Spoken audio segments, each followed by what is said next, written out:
আমাদের পরিবাররা বাড়িতেই উৎসব মানায়, বাইরে কোথাও যায় না। জানে আমাদের বাড়ির কর্তারা তো বাইরে ডিউটি ব্যস্ত থাকে। কারণ আমাদের শুধুমাত্র আমাদের নিজেদের আপন আপন পরিবার দেখলে হয় না, সবার পরিবারটার দিকেই আমাদের নজর দিতে হয়। সবাই যাতে ভালোভাবে উৎসব পালন করতে পারে, সবাই যাতে নিরাপদে যাতায়াত করতে পারে, দিনের শেষে ভালোভাবে বাড়িতে পৌঁছে যেতে পারে, সেটাই আমাদের প্রথম উদ্দেশ্য থাকে। এই যে উৎসবের সময় চলছে, প্রত্যেকটা মানুষ কেউ পিকনিকে যাচ্ছে, কেউ ঘুরতে যাচ্ছে, তার বাবাকে নিয়ে যাচ্ছে, স্বামীকে নিয়ে যাচ্ছে। আপনাদের কি সেই সুবিধাটা হয়?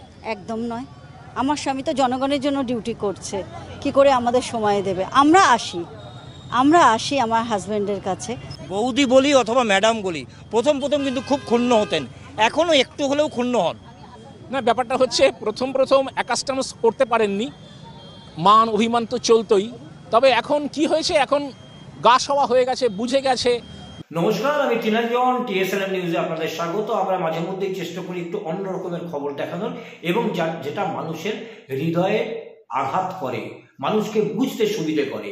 এই যে উৎসব মুখর মাস, সেই উৎসব মুখর মাসে মানুষ কিন্তু হু হু করে ছুটছে 19 নম্বর জাতীয় সড়ক দিয়ে। কেউ কল্যাণেশ্বরে যাচ্ছেন, কেউ মাইথন যাচ্ছেন, কেউ ঘাগরবুড়ি যাচ্ছেন। প্রত্যেকটা জায়গায় ভিড়ের ভিড় এবং প্রচুর গাড়ি রাস্তা দিয়ে চলছে। এবং সেই জায়গায় এই যে মানুষগুলো ছুটোছুটি করছেন, যাচ্ছেন, আনন্দ উৎসবে মাতছেন, তাদের যেন কোনো বিপদ না হয়, সেটা কারা দেখছে? আর যারাই দেখছেন তাদের কি এই দিনগুলো নেই, তাদের কি এই উৎসবগুলো নেই? তারা সেই উৎসবগুলো পালন করতে পারেন কি? তাদের পরিবাররা কি বলছে, তাদের মনটা কি বলছে? কিন্তু তাদের প্রথম লক্ষ্য কি, সবটাই দেখাবো আমরা আমাদের বিশেষ অনুষ্ঠান তুমি বলবে আমি শুনবো। এতে আমরা কিছু বলি না, এতে বলেন তারা তাহাদের কথা। এবং এই যে মানুষকে সুরক্ষা দেওয়ার ব্যাপারটা, নিরাপদে তারা যেন সম্পূর্ণ উৎসব মুখর দিনগুলো পালন করতে পারেন, সেই তারা কি বলছেন, তাদের পরিবার কি বলছেন।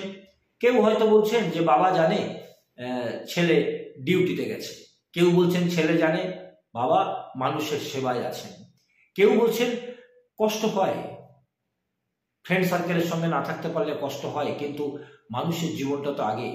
আবার পরিবারের লোকরা বলছেন 25 বছর বিয়ে হয়ে গেছে, এ অভ্যাসে দাঁড়িয়ে গেছে। প্রথমে একটু কষ্ট হতো, এখন অভ্যাসে দাঁড়িয়ে গেছে। 25 বছরে বিয়ের পরে আর এ সমস্ত চিন্তা করা যায় না, এটা অভ্যাসে দাঁড়িয়ে গেছে। কেন? তার স্বামী তো মানুষের জন্য কাজ করেন। আমাদের এই বিশেষ অনুষ্ঠানে বলবেন পুলিশ আধিকারিক, বলবেন ট্রাফিকের আধিকারিক, বলবেন পুলিশ আধিকারিকের স্ত্রী।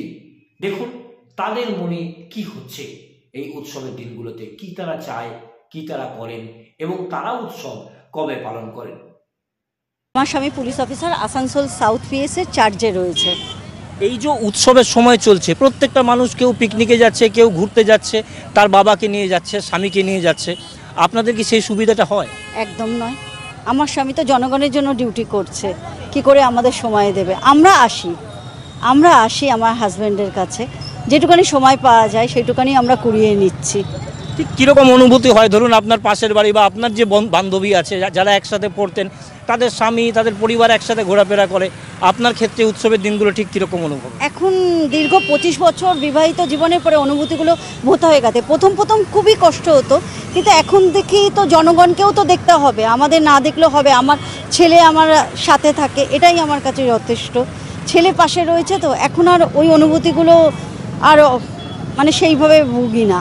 শুরুতে একটু রাগ অভিমান হতো। হ্যাঁ, তখন তো খুবই কষ্ট হয়েছে, এখন আর কষ্টই হয় না। এখন ভাবি তো করতেই হবে, এটা চাকরিটা না করলে কি করে হবে। শুরুতে একটু রাগ অভিমান থাকলেও এখন কিন্তু পরিস্থিতি এই জায়গায়, চাকরি করতেই হবে, মানুষকে দেখতেই হবে, দুর্ঘটনা মুক্ত করতেই হবে, এবং বাড়ির মানুষও কিন্তু সেটাই মেনে নিয়েছে। আপনাদের প্রশ্নের পরিপ্রেক্ষিতে আমি বলতে পারি যে দেখুন, আমার চাকরিটাই হচ্ছে, আমি তো পাবলিক সার্ভেন্ট, পাবলিকের সেবা করাই আমাদের কাজ। হ্যাঁ, কখনো কখনো ইচ্ছে তো অবশ্যই হয়, কেননা আমি তো আর রক্ত মাংসের শরীর আমার যে কোনো অনুষ্ঠান, কোনো উৎসব যেতে ইচ্ছে করে, কিন্তু যখন মনে হয় যে না, সার্বিক বৃহৎ স্বার্থ জড়িয়ে আছে, তখন বৃহৎ স্বার্থের কথা মাথায় রেখে আমি ক্ষুদ্র স্বার্থকে জলাঞ্জলি দেই, তখন পাবলিকের জন্য চলে আস। আমি যেখানে থাকি সেখানে খুব বড় করে উৎসব হচ্ছে। আমার বৃদ্ধ বাবা মা যেতে পারেননি অনেক বয়সের ভারে। তিনি আমাকে সকালে ফোন করেছিলেন, বলল পারলে পরে একবার যাস। আমি তখন বাবাকে বললাম, বাবা আমি তো যেতে পারবো না, আমি আমার এলাকার মধ্যে যেখানে হচ্ছে অনুষ্ঠান আমি অবশ্যই একবার প্রণাম করে আসব, সেই জন্য আমার এখানে আসা, এইটুকুই বলার আছে। বৌদি বলি অথবা ম্যাডাম বলি, প্রথম কিন্তু খুব ক্ষুণ্ণ হতেন, এখনও একটু হলেও ক্ষুণ্ণ হন না? ব্যাপারটা হচ্ছে প্রথম অ্যাকাস্টমস করতে পারেননি, মান অভিমান তো চলতোই। তবে এখন কি হয়েছে, এখন গা সওয়া হয়ে গেছে, বুঝে গেছে যে বহুবার এরকম হয়েছে, আমাদের প্রোগ্রাম ছিল কিন্তু বাড়ি যেতে পারিনি, চাকরির ক্ষেত্রে পাবলিকের স্বার্থে, তো এখন অনেকটা অ্যাকাস্টমস হয়ে গেছে, এইটুকুই। শেষ প্রশ্ন, মনে হয় না আপনারও তো একটা ফ্রেন্ড সার্কেল আছে পুলিশের বাইরে, তারাও কোনো অনুষ্ঠান করে, তারাও কোথাও যায় সবাই একসঙ্গে, সে জায়গায় আপনি যেতে পারেন না, আপনার জন্য বৌদি যেতে পারেন? হ্যাঁ, সেক্ষেত্রে তো কষ্ট হয়, এটুকুই বলবো, মাঝে মধ্যে কষ্ট হয়। সবাই আছে, তাদেরও কিন্তু আজকের দিনটা এই উৎসবের দিন। আমরা তো পরিবার আমাদের আছে, আমাদের পরিবার এই সম্বন্ধে অবগত কি আমাদের এই উৎসবের দিনে আমাদের পরিবাররা বাড়িতেই উৎসব মানায়, বাইরে কোথাও যায় না। জানে আমাদের বাড়ির কর্তারা তো বাইরে ডিউটি ব্যস্ত থাকেন, এবং জনসাধারণ বিশেষ করে জনসাধারণকে সঠিক রাখার জন্য এবং জনসাধারণকে অ্যাওয়ার করার জন্য যে এই উৎসবের দিনে তারা উৎসবটা খুব সুস্থভাবে পালন করুক, এই আমাদের বক্তব্য। আমাদের একবারও মনে হয় না, বা বাড়িতে গেলে বাড়ি থেকে ফোন আসে না যে আজকে আমরাও তোমার সাথে ঘুরতে যাব?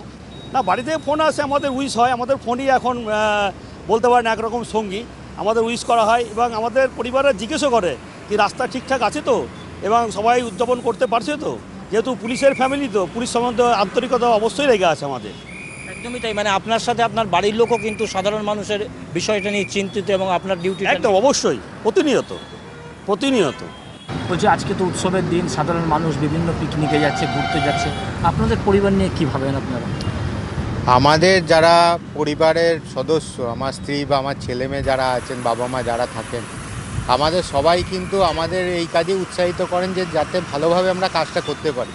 কারণ আমাদের শুধুমাত্র আমাদের নিজেদের আপন পরিবার দেখলে হয় না, সবার পরিবারটার দিকেই আমাদের নজর দিতে হয়। সবাই যাতে ভালোভাবে উৎসব পালন করতে পারে, সবাই যাতে নিরাপদে যাতায়াত করতে পারে, দিনের শেষে ভালোভাবে বাড়িতে পৌঁছে যেতে পারে, সেটাই আমাদের প্রথম উদ্দেশ্য থাকে। বাড়ির মানুষও চায় যে বাড়ির লোক আপনাকে নিয়ে ঘুরতে বেড়াতে? বাড়ির লোক চায়, কিন্তু অভ্যস্ত হয়ে গেছেন, ওনারা বোঝেন যে উৎসবের মেন দিনগুলো, যেগুলো মেন উৎসবের দিন, সেইগুলোতে আমরা ডিউটিতে ব্যস্ত থাকি, ওরা অভ্যস্ত হয়ে গেছেন। ফলে অন্য কোনো দিন আমরা তাদের জন্য নিজেদের সময় বার করে তাদেরকে সময়টা দিই, এইভাবে আমরা চালিয়ে নিই। তো মানুষ এই উৎসব মরশুমে বিভিন্ন জায়গায় যাচ্ছে আনন্দ করতে, পিকনিক করতে, সেই জায়গায় ট্রাফিক পুলিশ তারা কর্তব্য পালন করছে। ওনাদের সেবা করে আমাদের বেশি আনন্দ মনে হচ্ছে, যেন নতুন বছরে ওনারা যদি সুস্থ থাকে, হচ্ছে আনন্দ আমাদের কাছে আর কিছু হতে পারে না। পরিবারের লোক আপনাদের কিছু বলে না ঘুরতে যাওয়ার ব্যাপারে? কিচ্ছু বলেন, ওরা জানে মানুষের সেবাটা আগে দরকার। সাধারণ মানুষের যেমন পরিবার, আপনাদেরও তো একটা পরিবার, এবং অভ্যস্ত হয়ে গেছে, ওরা জানে যে বাবা পাবলিকের জন্য সেবা করছে, এটাই ওরা আনন্দ পায়। সম্পূর্ণ খবর দেখলেন, সবটাই দেখলেন। পুলিশ সিভিক তারা রাস্তায় দাঁড়িয়ে থাকছে উৎসবের দিনগুলোতে, তাদের উৎসবের দিনগুলো কিন্তু উৎসবের দিন নয়, মানুষের সেবাটাই হচ্ছে তাদের উৎসব, তাদের মূল মন্ত্র। কি আপনাদের ধারণা কমেন্টস করতে পারেন আমাদের ইনবক্সে। এরকমের খবর দেখতে চোখ রাখুন TSN নিউজের পর্দায়।